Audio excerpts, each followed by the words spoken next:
नमस्कार, समाधान इन हिंदी चैनल में आपका स्वागत है।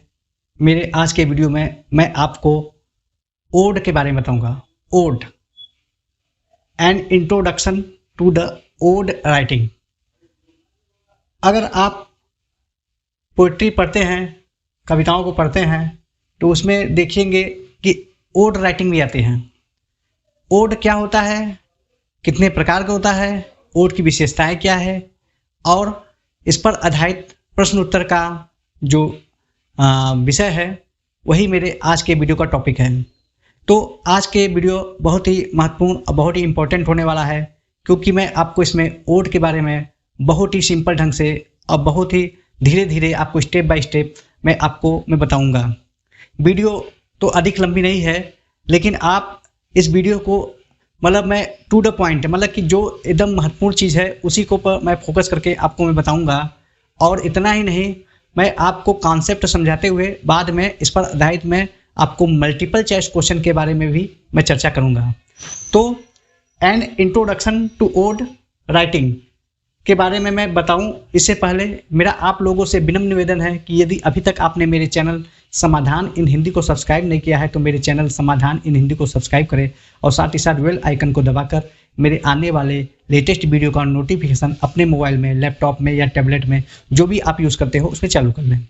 और यदि आप ने मेरे चैनल को ऑलरेडी सब्सक्राइब कर रखा है तो आप सभी का बहुत बहुत धन्यवाद, और आशा करते हैं कि आप मेरे इस वीडियो को लाइक और शेयर करेंगे। और यदि इस वीडियो में कुछ कमियां आपको देखने को मिलती है तो मेरा कमेंट बॉक्स खुला है, आप उसमें अपने कमेंट को, अपने सुझाव को आप उसमें लिख सकते हैं और मैं ज़रूर इस पर अमल करूंगा और अपने जो भविष्य के मेरे जो कंटेंट है, वीडियो कंटेंट है, उसको मैं और अधिक बेहतर ढंग से प्रस्तुत करूंगा आपके सामने। तो चलिए अब मैं अपना टॉपिक, अपना विषय जो ओड राइटिंग पर आधारित है उसको मैं चालू करता हूँ। तो इसको बस थोड़ा सा ओड राइटिंग को समझने से पहले आप थोड़ा सा एक मेरी बात समझ लीजिए कि आखिर यह ओड शब्द आया कहाँ से। तो यह जो ओड शब्द है वह वास्तव में वह ग्रीक वर्ड है। तो यह Greek word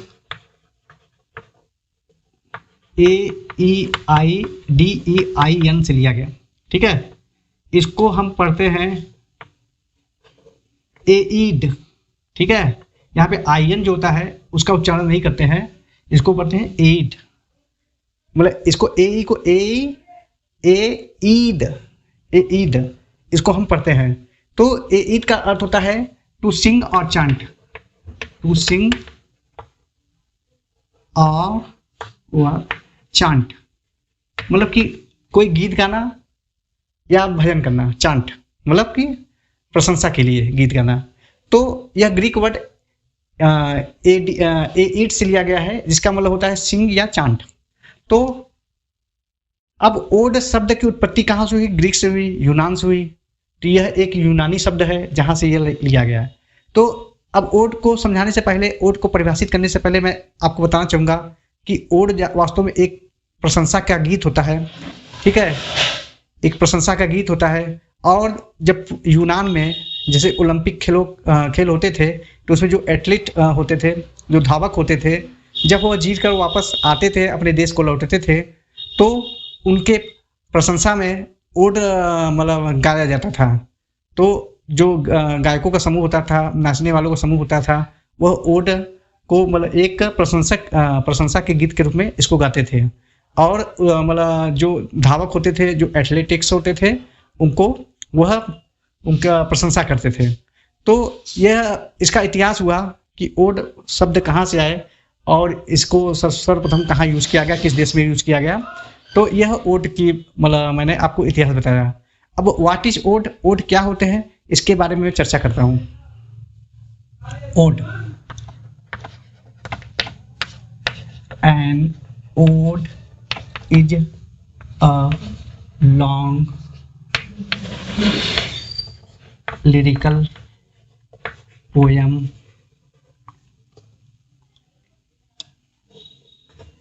serious in subject,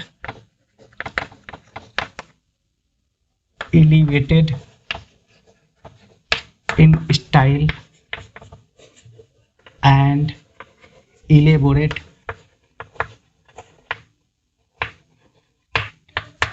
in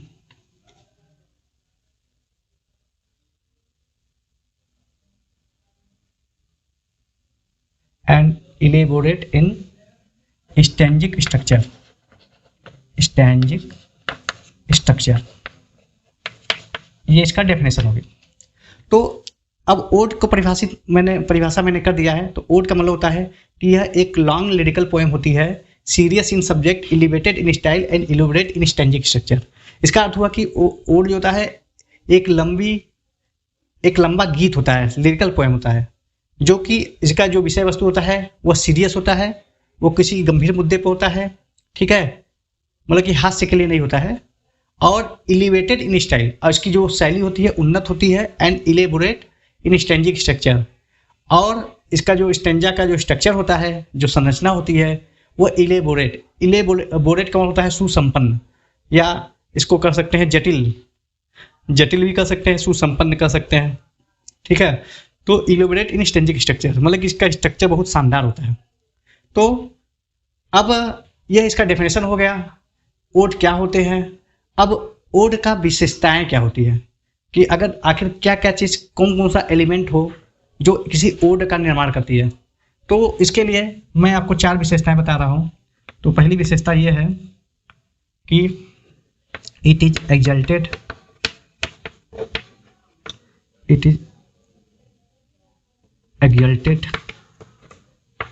in subject matters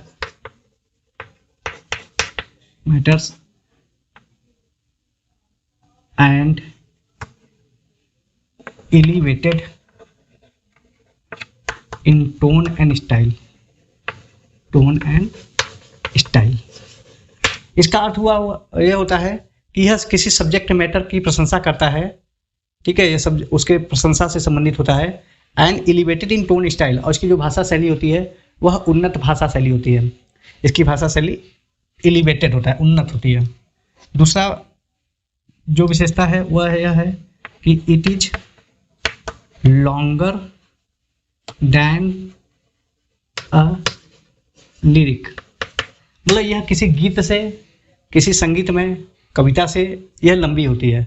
लंबी इसलिए होती है क्योंकि इसमें जो राइटर होता है, पोएट होता है, वह अपने कविता को, उसकी कविता के विषय वस्तु को धीरे धीरे डेवलप करता है। तो धीरे धीरे डेवलप करने के लिए, मतलब पूरे अपने विषय वस्तु को समझाने के लिए जब कवि इसको धीरे धीरे डेवलप करता है, तो इससे कविताएं जो होती है वो लंबी खिंच जाती हैं, लंबी हो जाती है। तो यह एक लिरिकल पोएम से लंबी होती है, और लिरिकल पोएम से लंबी होती है, और इसकी शैली, भाषा शैली जो होती है उन्नत होती है। इसका विषय वस्तु गंभीर होता है, जो कि सब विशेषताएं लिरिक में नहीं देखने को नहीं मिलता है। थर्ड पॉइंट देखिए इसका क्या है, it is often in such form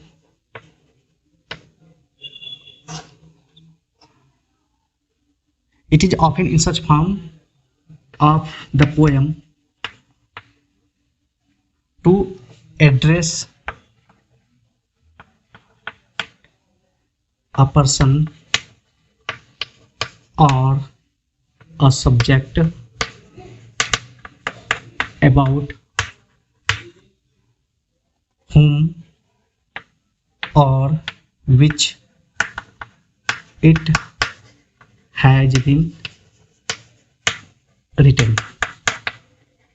ठीक, तो यहाँ पे कह रहा है, जो थर्ड पॉइंट है मेरा, it is often in such form of poem to address, मतलब यह कविता के इस रूप में होती है कि यह किसी व्यक्ति को या किसी विषय को यह एड्रेस करती है, ठीक है, यह एड्रेस संबोधित करती है, जिसके बारे में यह कविता लिखी गई, जिसके बारे में यह पोएम लिखा गया है, ओड लिखा गया है। उसमें क्या होता है, यह किसी वस्तु या उस विषय को यह संबोधित करती है। तो यह संबोधन अवश्य होता है इसमें। और जो चौथा पॉइंट है इसका वो यह है, it can also be written on some important public events। तो इसका मतलब ये हुआ कि ओड राइटिंग जो होता है वो जरूरी नहीं है किसी वस्तु या किसी विषय को लेकर लिखा जाए। इसमें क्या होता है, कभी कभी कुछ महत्वपूर्ण पब्लिक इवेंट पर भी लिखा जा सकता है। जैसे कोरोनेशन ऑफ किंग, राजा का मतलब जैसे मुकुट पहनाया जाना होता है, या सिल्वर जुबली कोई अवसर हो गया मनाना हो तो उसको सेलिब्रेट करने के लिए हम ओड राइटिंग कर सकते हैं। या फिर death of a great leader, किसी महान नेता की जो मृत्यु हो जाए उसके बारे में भी मतलब कि अगर ओड राइटिंग अगर पोएट लिखना चाहे तो कर सकता है। तो ओड राइटिंग का ये सब विषय है कि अगर ये सब चीज़ें, यह एलिमेंट अगर किसी पोएम में पाई जाती है तो उसको ओड बोलते हैं। ओड के बारे में मैंने बताया कि यह एक ग्रीक ओरिजिन है। इसकी सर्वप्रथम जो इसका प्रैक्टिस किया गया यूनान में, यानी कि ग्रीस में किया गया। तो यह ओड हो गया और इसकी विशेषताएं होगी कि अगर ये सब पॉइंट हैं तो हमारा वो ओड राइटिंग है। अब मैं आपको बताऊंगा कि how many types of an ode, ode के कितने प्रकार होते हैं और कौन कौन से प्रकार होते हैं, इसके बारे में मैं चर्चा करता हूं। अब मैं आपको टाइप्स ऑफ ओड मतलब ओड के प्रकार के बारे में बताता हूं कि ओड कितने प्रकार के होते हैं। तो types of ode, types of odes. Odes जो होते हैं मुख्यतः 3 प्रकार के होते हैं और इसमें जो पहला नंबर है जिसको हम बोलते हैं पिंडारिक ओड। पिंडारिक ओड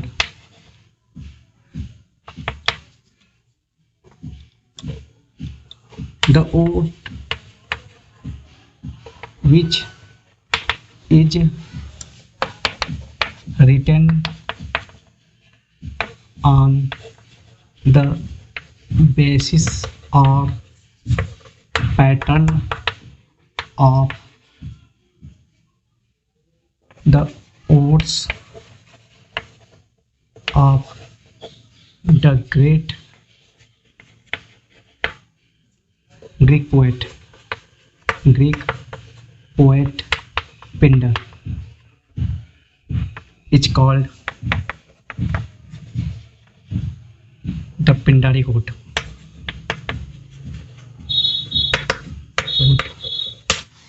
तो पिंडारिक ओड जो होता है वह एक ऐसा ओड होता है जो महान ग्रीक पोएट पिंडर के आधार पर या उसके पैटर्न पर लिखा जाए, तो इसलिए पिंडारिक ओड कहते हैं। तो पिंडारिक ओड का एग्जाम्पल, जैसे पिंडारिक ओड में जैसे बार्ड, द बार्ड हो गया और the progress of Poaceae, progress of Poaceae. ये जो 2 फेमस ओड है जिसे थॉमस ग्रे जी ने लिखा है, यह पिंडारिक ओड का एग्जाम्पल है। तो पिंडारिक ओड जो होता है वह वास्तव में यह पिंडर नामक कवि के, जो यूनान के कवि थे, उनके पैटर्न पर लिखा जाता है। तो पिंडारिक ओड जो होता है वह वास्तव में इसमें 3 भाग होता है, 3 भागों में इसको विभाजित किया जा सकता है।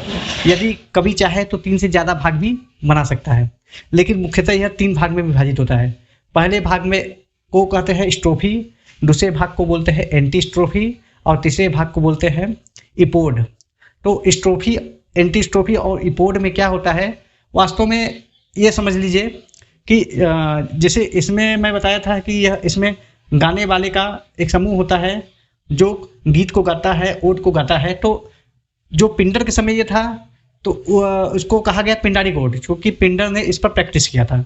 तो पिंडारिक ओड में क्या होता है, जो स्ट्रोफी भाग होता है उसमें क्या होता है कि जो डांसर का समूह होता है वो दाएं से बाएं आते हैं, दाएं से बाएं आते हैं और आकर वो चर्च के जो पुलपिट है या जो हॉल का जो डायस है वहाँ पर आकर ठहर जाते हैं और उनके द्वारा जो परफॉर्म किया जाता है, उनके द्वारा जो गीत गाया जाता है उसको हम स्ट्रोफी बोलते हैं। एंटी स्ट्रोफी में क्या होता है, इसमें जो डांसर का समूह होता है वह लेफ्ट से यानी बाएं से वह दाएं आते हैं और आकर वह डायस पे या पुलपिट के जो चर्च के पुलपिट है वहाँ पे आकर ठहर जाते हैं। तो ठहर कर फिर वह जो गीत गाते हैं उसको एंटी स्ट्रोफी कहते हैं। और इसके बाद जब वह डायस के सामने आ जाते हैं तो फिर जो गीत गाते हैं, सामूहिक रूप से जो गीत गाते हैं उसको इपोड बोलते हैं। तो यानी कि जो स्ट्रोफी, एंटी स्ट्रोफी और इपोड जो ये 3 भाग से मिलकर बना होता है उसको हम पिंडारिक ओड बोलते हैं। तो इसमें क्या होता है कि यह किसी वस्तु या किसी विषय को के प्रशंसा में यह गीत गाया जाता है। तो पिंडारिक ओड का मतलब आप लोगों ने समझ गए होंगे। अब मैं आपको दूसरा जो ओड का प्रकार है उसको बता रहा हूँ, उसको बोलते हैं हॉरेशियन ओड। तो just like Pindaric ode, this ode is written on the pattern of the great Roman poet,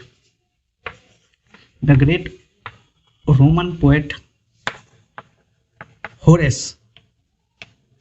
ठीक है, तो ये होरेस जो ग्रेट रोमन पोएट है, होरेस के पैटर्न पर इस ओड को लिखा जाता है।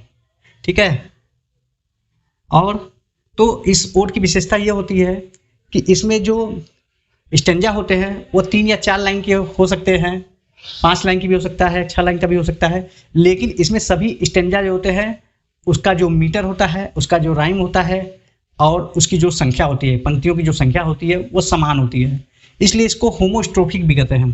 तो ये होमोस्ट्रोफिक होता है, यानी कि इसमें सभी स्टेंजा की जो पंक्तियों की संख्या, मीटर और राइम जो होते हैं वह इक्वल होते हैं। तो ये होरेशियन ओड की यह विशेषता होती है। अब इसका एग्जांपल ले लेते हैं, जैसे अलेक्जेंडर पोप का ओड ऑन सॉलिट्यूड, ये जो लिखा गया है ओड ऑन सॉलिट्यूड, यह होरेशियन ओड का एग्जांपल हुआ। अब इसी प्रकार जो हमारा जो तीसरा है जिसको हम इर्रेगुलर ओड बोलते हैं, इर्रेगुलर ओड, इसको इर्रेगुलर ओड को ही कॉवलियन ओड भी कहते हैं या स्यूडो पिंडारिक ओड भी कहते हैं, स्यूडो पिंडारिक ओड भी कहते हैं। तो इसको कावेलियन ओड भी या स्यूडो पिंडारिक ओड भी कहते हैं, क्योंकि जो इसकी प्रैक्टिस होती है वह अब्राहम काउले के पैटर्न के आधार पर होती है। तो अब्राहम काउले का जो पैटर्न है उसके आधार पे करते हैं। यह इरेगुलर होता है क्योंकि इसमें जो मीटर होता है, राइम होता है, पंक्तियों की संख्या जो होती है वो इक्वल नहीं होता है। तो this type of odd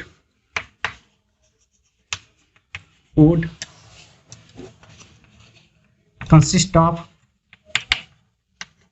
neither 3 parts of Pindaric ode nor 3 or 4 lines of Horatian ode. तो पिंडारिक ओड होता है, इसमें क्या होता है कि यह न तो इरेगुलर ओड जो होता है वो न तो पिंडारिक ओड होता है न हॉरेशियन ओड होता है। तो इसमें पिंडारिक ओड के भांति जो 3 पार्ट्स होते हैं, स्ट्रोफी, एंटी स्ट्रोफी और इपोड, ये इसमें नहीं होता है। और न ही यह 3 या 4 पंक्तियों में स्टेंजा के रूप में लिखा जाता है जैसे हॉरेशियन ओड में लिखा जाता है। तो इसको एक अलग नाम दिया गया है। यह पूरी तरह से स्वतंत्र होता है। इसमें जो रेगुलर राइम जो होता है वो नहीं पाया जाता है, इसमें रेगुलरिटी नहीं होता है, इसलिए ये इरेगुलर होता है। और इसमें पंक्तियों की संख्या भी इक्वल नहीं होता है। ठीक है, इसमें राइम भी नहीं हो सकता है, तो जरूरी नहीं है कि राइम इसमें मैच करे। तो अगर इस टाइप का अगर ओड का कोई प्रैक्टिस करता है तो उसको बोलते हैं इरेगुलर ओड। तो आप लोगों को समझ आ गया होगा कि ओड जो होता है वो 3 प्रकार का होता है, पिंडारिक ओड और हॉरेशियन ओड और इरेगुलर ओड। तो इरेगुलर ओड का भी मैं आपको एक एग्जांपल देना चाहूँगा। वह एग्जांपल है जॉन किट्स का ओड ऑन ग्रेशियन अर्न। तो ओड ऑन ग्रेशियन अर्न जो है वह इरेगुलर ओड का भी एक एग्जांपल है, जिसको इरेगुलर मतलब ओड क्रम में, मतलब अनियमित क्रम में लिखा गया है। जब आप इसके टेक्स्ट को देखेंगे तो आपको समझ में आ जाएगा कि इसमें जो पंक्तियों की संख्या भी इक्वल नहीं है, इसमें मीटर भी सही मतलब कहीं पे टेट्रामीटर में लिखा गया है, कहीं पेंटामीटर में लिखा गया है, इसकी राइम स्कीम भी इक्वल नहीं है। तो अगर इस टाइप का अगर ओड आ जाता है तो उसको इरेगुलर ओड बोलते हैं। इसको कावेलियन या स्यूडो पिंडारिक ओड भी कहते हैं। तो इसमें आप कंफ्यूज मत करिएगा, क्योंकि कावेलियन जो ओड होता है अब्राहम काउले का जो आने के बाद जो ओड का जो प्रैक्टिस लोगों ने किया कावेलियन ओड कहा गया। तो अब्राहम काउले का जो ओड है वह इसी ओड पर आधारित है, तो इसको इरेगुलर ओड भी कहते हैं। अब चलिए, अब मैं आपको इसी पर आधारित कुछ प्रश्नों के मैं आपको उत्तर दूंगा। कुछ मैं आपके सामने मल्टीपल चॉइस क्वेश्चन मैं आपके सामने कुछ रखता हूं जो कि निश्चित रूप से ओड राइटिंग पर आधारित है। इस प्रश्नों का जवाब मैं आपको दूंगा। तो आप देखिए, मैं कुछ प्रश्न आपके सामने रख रहा हूं। Directions. Under each of the following questions there are 4 alternative answers. Choose the correct answer out of the 4 choices. यहाँ पे मैं आपको 4 विकल्प दे रहा हूँ। 4 विकल्प में से एक विकल्प सही होगा, उसमें से जो सही विकल्प होगा उसी को आपको टिक करना है। तो इसमें पहला क्वेश्चन है, who is the most important writer of पिंडारिक odds in English literature. तो इंग्लिश लिटरेचर में प्रश्न का मतलब यह है कि इंग्लिश लिटरेचर में जो पिंडारिक ओड का जो सबसे महत्वपूर्ण लेखक कौन है। Thomas Gray, Alexander Pope, PB Shelley, John Keats. तो इसमें जो पिंडारिक ओड का जो सबसे अच्छा प्रैक्टिस, देखिए पीबी शैली और जॉन केट्स तो होंगे नहीं, क्योंकि यह मतलब रोमांटिक पोएट हैं। तो इन्होंने पिंडारिक ओड का मतलब इन्होंने प्रैक्टिस नहीं किया। और ये लोग क्या किए, इन्होंने ज़्यादा से ज़्यादा जो अपना ओड है वह इरेगुलर टर्म में लिखा। तो निश्चित रूप से ये दोनों तो होंगे नहीं। और अलेक्जेंडर पोप, जैसा कि बताया था कि इन्होंने होरेशियन ओड के बारे में इन्होंने लिखा ज़्यादा से। तो थॉमस ग्रे बचते हैं। तो थॉमस ग्रे ही एक ऐसे व्यक्ति हैं जिन्होंने पिंडारिक ओड के बारे में उन्होंने लिखा। तो यहाँ पे इंपॉर्टेंट राइटर जो होगा वो थॉमस ग्रे, ए विकल्प सही है। दूसरा क्वेश्चन देखिए, how many times the series of strophe, antistrophe and epode are repeated in grace Pindaric ode. Once, twice, 3 times, 4 times. यहाँ पूछा है कि ग्रे के पिंडारिक ओड में स्ट्रोफी, एंटी-स्ट्रोफी और इपोड को कितनी बार रिपीट किया गया है। 1 बार, ट्वाइस वंस, ट्वाइस 2 बार, 3 टाइम्स 3 बार और 4 टाइम्स 4 बार। तो अगर आप इसको पढ़ेंगे तो आप पाएंगे कि थॉमस ग्रे ने जो अपने पिंडारिक ओड लिखे हैं उसको इन्होंने 3 बार स्ट्रोफी, एंटी-स्ट्रोफी और इपोड को इन्होंने दोहराया है। तो इसका ऑप्शन सी सही होगा, 3 टाइम्स। तीसरा क्वेश्चन देखिए, what are strophe, antistrophe and epode in a Pindaric ode. पिंडारिक ओड में मैंने बताया था कि स्ट्रोफी, एंटी-स्ट्रोफी और इपोड जो होते हैं यह 3 अलग अलग अवस्थाएं हैं। तो पहले विकल्प पढ़ लेते हैं, देखिए क्या है। They are beginning, middle and end of Pindaric ode. They are the 3 stage of movement of the singers in the Pindaric ode. They are 3 concluding couplets in the Pindaric ode. They are the name of dancers who dance to the ode in the church. तो देखिए, they are beginning, middle and end से कोई मतलब नहीं है, क्योंकि यह शुरुआत, मध्य का और अंतिम का भाग नहीं होता है, बल्कि यह क्या होता है, they are the 3 stage of movement of singers in the Pindaric ode. ये जो सिंगर्स होते हैं वह जो गाते हैं वह उनका जो मूवमेंट है, जो मैं बताया था ना कि स्ट्रोफी में दाएं से बाएं, एंटी स्ट्रोफी में बाएं से दाएं और इपोड में एक बीच में सेंटर में इकट्ठा होकर लोग गीत गाते हैं। तो यह मूवमेंट है, तो इसलिए बी विकल्प सही है। बाकी यह कॉपलेट तो है नहीं और न ही यह डांसर के नाम को शो करता है, तो इसलिए ऑप्शन बी सही है। What is the most distinctive features of an ode. Ode का जो सबसे महत्वपूर्ण लक्षण क्या होता है, तो लक्षण पे ध्यान दीजिए। A, it is longer than a lyric, ये लक्षण होता है। It is the form of an address, यह मतलब एड्रेस करता है, संबोधित करता है। It is a written in rhyming words, rhyming words में भी होता है। इट इज इट्स सब्जेक्ट में भी हिस्टोरिकल, और इसका सब्जेक्ट हिस्टोरिकल, ऐतिहासिक भी हो सकता है। तो इसमें चारों विकल्प सही हैं, लेकिन इसमें पूछ रहा है कि सबसे ज़्यादा मोस्ट डिस्टिंक्टिव, इसमें सबसे ज़्यादा महत्वपूर्ण क्या है। तो जो सबसे ज़्यादा महत्वपूर्ण जो होता है वह यह होता है कि यह एड्रेस किया जाता है, संबोधित किया जाता है। तो इसका ऑप्शन जो बी है वो सही होगा, it is the form of an address. 5वां क्वेश्चन देखिए, the term ode is derived from. Ode को कहाँ से डिराइव किया गया? सिंथिया से, अरेबिया से, ग्रीस से, रोम से। मैंने बताया था कि जो ओड का जो डिराइव किया गया है, ठीक है, वह ईड से लिया गया है। तो यानी कि इसलिए यह एक ग्रीक वर्ड है, इसलिए यह ग्रीस यानी कि सी विकल्प सही होगा। यह यूनान से आया है, ओड जो टर्म है वह यूनान से आया है, इसलिए ग्रीस सही होगा, सी ऑप्शन सही है। 6वां क्वेश्चन देखिए, the Cowleyan ode came in existence in 16th century, 17th century, 18th century, 19th century. जो क्वेलियन ओड जो होता है, जैसा कि हम जानते हैं अब्राहम कौले जो थे वो 17वीं शताब्दी के पोएट हैं। तो निश्चित रूप से यह 17वीं शताब्दी में सामने आया, तो इसका ऑप्शन बी होगा, 17th सेंचुरी। 7वां क्वेश्चन देखिए, the Cowleyan odes consist of regular line length and regular rhyme. Cowleyan odes को हम जानते हैं कि इरेगुलर ओड होता है, तो इरेगुलर होगा तो इसमें रेगुलर कुछ नहीं होता है, तो regular line length and regular rhyme ये गलत है। बी देखिए, irregular line length and irregular rhyme, तो इसमें इरेगुलर लाइन लेंथ भी है और इरेगुलर राइम भी है, तो ये सही है। और C, regular line length and irregular rhyme, तो इसलिए सी गलत हो जाएगा क्योंकि रेगुलर है नहीं। और डी है irregular line length and regular rhyme. तो यहाँ पे केवल मेरा बी ऑप्शन सही है, तो इसलिए 7वें का बी ऑप्शन सही होगा। 8वां क्वेश्चन देखिए, John Dryden was related with Pindaric ode, Horatian ode, Cowleyan ode और रेगुलर ओड। इनका संबंध जो है 17वीं शताब्दी से है और इन्होंने जो प्रैक्टिस किया वह काउलियन ओड पे लिखा था। तो काउलियन पर आधारित जो ओड होगा वो जॉन ड्राइडन ने उस पर लिखा है, तो इसका 8वें का ऑप्शन जो है सी सही है।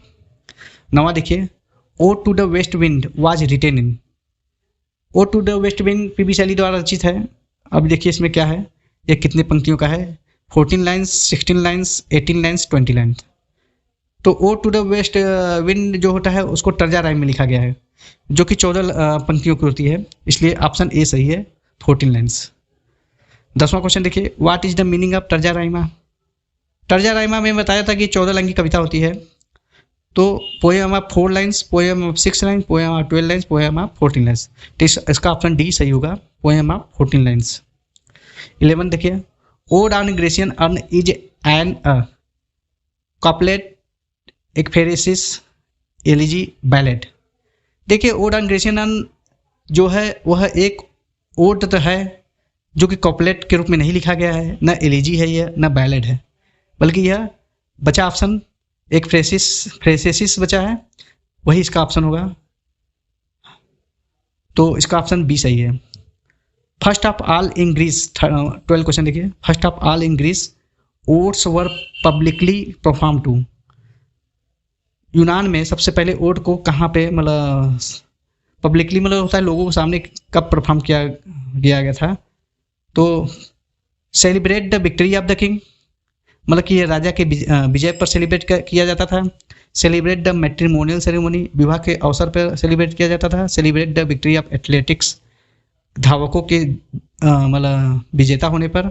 नन ऑफ द में से कोई नहीं। मैंने आपको बताया था कि जब ओड की जो आरंभ हुआ था वो उस समय हुआ था कि जब ओलंपिक में धावक लोग जीत कर वापस आते थे तो वहाँ पे सेलिब्रेट करने के लिए ओड मतलब गाया जाता था, तो इसका आंसर सी होगा, celebrate the victory of athletics. 13 question देखिए, the term ode is derived from the Greek word eidi, it means. तो ईडी जो होता है इसका मतलब होता है टू डांस, नाचना, टू सिंग और चांट, गाना, to produce a beautiful music, संगीत उत्पन्न करना, टू टेल स्टोरी, कहानी बताना। तो इसका जो मैं बताया था कि इसका अर्थ होता है, ईडिंग का मतलब होता है टू सिंग और चांट, बी ऑप्शन सही होगा। 14वां क्वेश्चन देखिए, Shelley wrote ode to the waste Wind in the memory of. Shelley का जो odd to the waste Wind एक फेमस ओड है, उसको उन्होंने किसकी याद में लिखा था, his wife, his son, John Keats, his father. तो यह जो ओड टू द वेस्ट विंड था वह उन्होंने अपने पुत्र की मृत्यु पर लिखा था, तो हिज सन, 14वां का भी सही होगा। 15वां देखिए, ode to the waste wind is written in iambic tetrameter, iambic pentameter, iambic trimeter, इनो आइएम्बिक मीटर। तो ode to the west wind जो है वो आइएम्बिक पेंटामीटर में लिखा गया है, इसको 5 पदों में लिखा गया है, तो इसलिए ऑप्शन बी सही है। 16वां क्वेश्चन देखिए, which type of odes are related to intimate reflection on friendship, love and poetry itself. Pindaric ode, Horatian ode, regular ode, Cowleyan ode. तो which type of odes are related to intimate reflection of friendship, तो यह जो विशेषता है जो friendship पे, love पे या पोएट्री इटसेल्फ है, इस टाइप पर अगर लिखा जाता है तो यह जो ओड होता है यह हॉरेशियन ओड का एक लक्षण है, तो इसलिए ऑप्शन बी सही होगा। 17वां क्वेश्चन देखिए, the purpose of an ode is. अब ओड की विशेषता मतलब उद्देश्य क्या है, to lament on someone's death, eulogy in formal speech, eulogy in formal poetic form, to tell a heroic story. इसमें से ए और डी ऑप्शन तो नहीं होगा, क्योंकि यह कोई न तो कहानी बताता है और न किसी पर लेमेंट करता है। तो अब बचा बी और सी। तो इसमें इयोलॉजी इन फॉर्मल स्पीच, मतलब कि भाषण के रूप में प्रशंसा करना, और इसका है पोएटिक फॉर्म, मतलब कविता के रूप में प्रशंसा करना। तो चूंकि यह भाषण तो होता नहीं है, कभी पोएटिक फॉर्म होता है, इसलिए ऑप्शन सी सही होगा 17 का। 18वां देखिए, अ फॉर्मल स्पीच और अपोज पब्लिकली प्रेजिंग समवंस और समथिंग इज कॉल्ड। तो अ फॉर्मल स्पीच, ठीक है, जो पब्लिकली, जो लोगों के सामने प्रशंसा के रूप में, किसी चीज़ की प्रशंसा के रूप में कहा जाता है, उसको कहते हैं ओड कहा जाता है, पेनगारिक कहा जाता है, सेटायर कहा जाता है, या बैलेट कहा जाता है। बैलेट देखिए कहानियों को बताता है, इसलिए ये होगा नहीं। सेटायर व्यंग्यात्मक होता है, ये भी नहीं होगा। ओड जो होता है वह स्पीच के रूप में नहीं होता है, बल्कि वो पोएटिक फॉर्म में होता है, इसलिए ये भी नहीं होगा। और पेनगारिक जो है वह स्पीच के रूप में होता है, इसलिए इसका ऑप्शन बी सही होगा। पेनगारिक क्या होता है? फॉर्मल स्पीच होता है, ठीक है, जो किसी के प्रशंसा के लिए मतलब इसको कहा जाता है, मतलब कि एक भाषण के रूप में इसको कहा जाता है, तो पेनगारिक होगा। 19 देखिए, the chief difference between an ode and an elegy is. Ode और एलिजी में क्या अंतर है? पहला ए है, an ode is written in formal way while an elegy is written in formal way. देखिए ओड जो होता है फॉर्मल वे में लिखा जाता है, इनफॉर्मल वे में तो नहीं लिखा जाता है, इसलिए ये ऑप्शन नहीं होगा। दूसरा देखिए, an ode is a type of praises of a dead person. किसी व्यक्ति की मृत्यु के प्रशंसा में यह गाया जाए, यह भी ओड की विशेषता नहीं है, ठीक है, इसलिए ये भी ऑप्शन नहीं होगा। An elegy mourns and lament on someone's death while an ode praises a person और अ थिंग और इम्पोर्टेंट इवेंट। देखिए ये ऑप्शन सही है, क्योंकि एलिजी जो होता है वो किसी व्यक्ति की मृत्यु पर लेमेंट किया जाता है, और जबकि ओड जो होता है वो प्रशंसा के रूप में किया जाता है, तो इसलिए ऑप्शन सी सही है, नन ऑफ द अबव नहीं होगा, सी सही है। अब लास्ट क्वेश्चन देखिए 20, which figure of speech is generally used in an ode. तो कौन सा फिगर ऑफ स्पीच को ओड में हम प्रयोग करते हैं? तो इसमें हो कंसीट, ट्रांसफर, एपिथेट, एपोस्ट्रॉफी और ऑक्सीमोरन। तो हम जानते हैं कि ओड जो होता है इसमें एक प्रकार का जो होता है एड्रेस होता है, तो एड्रेस के लिए हम एपोस्ट्रॉफी फिगर ऑफ स्पीच का प्रयोग करते हैं, इसलिए एपोस्ट्रॉफी फिगर ऑफ स्पीच इसमें अवश्य आता है। तो इस प्रकार यहाँ पे क्वेश्चन की समाप्ति होती है। तो आज के वीडियो में बस इतना ही। आशा करते हैं आपको मेरा यह वीडियो पसंद आया होगा। यदि आपको मेरा यह वीडियो पसंद आया तो मेरे इस वीडियो को लाइक और शेयर करना ना भूलिए, और यदि आपने अभी तक मेरे चैनल समाधान इन हिंदी को सब्सक्राइब नहीं किया है तो आप लोगों से विनम्र निवेदन है कि मेरे चैनल समाधान इन हिंदी को सब्सक्राइब करें, और साथ ही साथ बेल आइकन को दबाकर मेरे आने वाले लेटेस्ट वीडियो का नोटिफिकेशन अपने मोबाइल में, लैपटॉप में या टैबलेट में चालू कर लें। और यदि आपको मेरी इस वीडियो में कुछ कमियां महसूस होती है तो उस कमियों को आप कमेंट बॉक्स में लिख सकते हैं। मैं निश्चित रूप से उन कमियों को पूरा करके आपके सामने एक बेहतर वीडियो प्रस्तुत करूँगा। तो अब मैं आपसे विदा लेता हूँ, फिर मिलेंगे एक नए वीडियो एक नए टॉपिक के साथ। तब तक के लिए नमस्कार।